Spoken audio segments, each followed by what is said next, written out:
মূল্যস্ফীতিতে এখন উল্টো দিকে হাঁটা দিয়েছে। আমার ধারণা যেটা খুব শীঘ্রই 10 ক্রস করে যাবে। টাকা হয়তো ছাপাতে হতে পারে সরকারের জন্য। 10,000 কোটি টাকাতে কি ইসলামী ব্যাংক থেকে উদ্ধার পাবো আমরা? আমার তো মনে হয় না, হয়তো 50,000 কোটি টাকা লাগবে। এই বছর গত এপ্রিল মাস পর্যন্ত নেট ফাইন্যান্সিং হচ্ছে নেগেটিভ। সরকার টাকা তো পাই নাই, সরকারকে টাকা রিপে করতে হয়েছে। সঞ্চয়পত্রেরও চিত্র একই, রিপে করতে হয়েছে। কেউ সরকারকে সঞ্চয়পত্র দিচ্ছে না অন নেট বেস। তাহলে টাকাটা আসবে কোথা থেকে? ব্যাংক থেকে আনতে হবে। তো এটাই একটা বড় সমস্যা। এবং এই ক্ষেত্রে ব্যক্তি খাতের যে আমরা ঋণের প্রবাহ বাড়াতে চাই, আমরা ব্যক্তি খাতকে একটা বড় জায়গায় নিয়ে যেতে চাই, প্রবৃদ্ধি তো হারবে ব্যক্তি খাত থেকে। সরকারের থেকে তো প্রবৃদ্ধি কোনো দেশে হয় না। সরকার তো বিশালভাবে জাতীয় উন্নয়ন, জাতীয় যে প্রবৃদ্ধি, সেটা তো সরকার করতে পারে। সরকার একটা সহায়ক ভূমিকা রাখে পারত। কিন্তু ব্যক্তি খাত যদি ব্যাংকের থেকে টাকা না পায়, কিভাবে তারা চলবে, সেটাই আমার চিন্তা। জনাব আহসান মনসুর, আপনি ব্যক্তি খাতের প্রবৃদ্ধির কথা বলছেন। সরকার 7.5% মূল্যস্ফীতি নামিয়ে আনতে চায় এবং একই সঙ্গে প্রবৃদ্ধি নিয়ে যেতে চায় 6.5%। আমরা চলতি বছরে যেটা দেখছি যে চলতি বছর প্রবৃদ্ধি হতে পারে 4.5%-এরও কম। 2% প্রবৃদ্ধি বাড়াতে চায় সরকার। সেক্ষেত্রে বেসরকারি খাতের যে বিনিয়োগের যে জায়গা, সেটি সংকুচিত করছে সরকার, আপনি যেটি বলছিলেন। এবং একই সঙ্গে আবার এই বিশাল ব্যয় মূল্যস্ফীতি নামিয়ে আনার পরিকল্পনা। দেখুন, মূল্যস্ফীতিতে এখন উল্টো দিকে হাঁটা দিয়েছে, তাই না? গত 2-3 মাসে মূল্যস্ফীতি কোথায় গিয়েছে? 8 থেকে 9 হয়ে এখন 9.5-এর কাছে চলে গেছে। এটা আমার ধারণা যেটা খুব শীঘ্রই 10 ক্রস করে যাবে।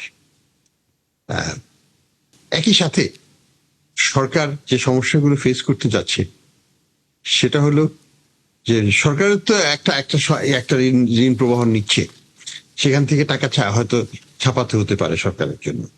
দ্বিতীয় যেটা হতে পারে বা হবে সেটা হচ্ছে বাংলাদেশ ব্যাংক, কোয়াজি ফিসক্যাল বলি আমরা, তারা বিভিন্ন ধরনের ঋণ সহায়তা দিচ্ছে ব্যক্তি খাতকে। এগ্রিকালচারকে দিচ্ছে, বন্ধ হয়ে যাওয়া ফ্যাক্টরি গুলোর জন্য 60,000 কোটি টাকা দিচ্ছে, ঋণ কার্যক্রম চালু করার চেষ্টা করছে। এগুলো শুনতে ভালো লাগে, কিন্তু এটা তো টাকা ছাপিয়ে এই টাকাগুলো দেওয়া হচ্ছে বা দেওয়া হবে। তাহলে পরে আমাদের যে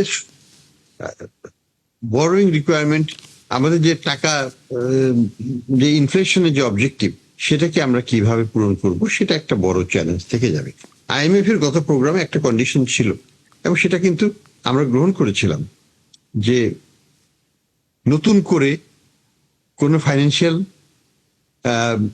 ঋণের প্রবাহ বাংলাদেশ ব্যাংক থেকে সৃষ্টি করা হবে না।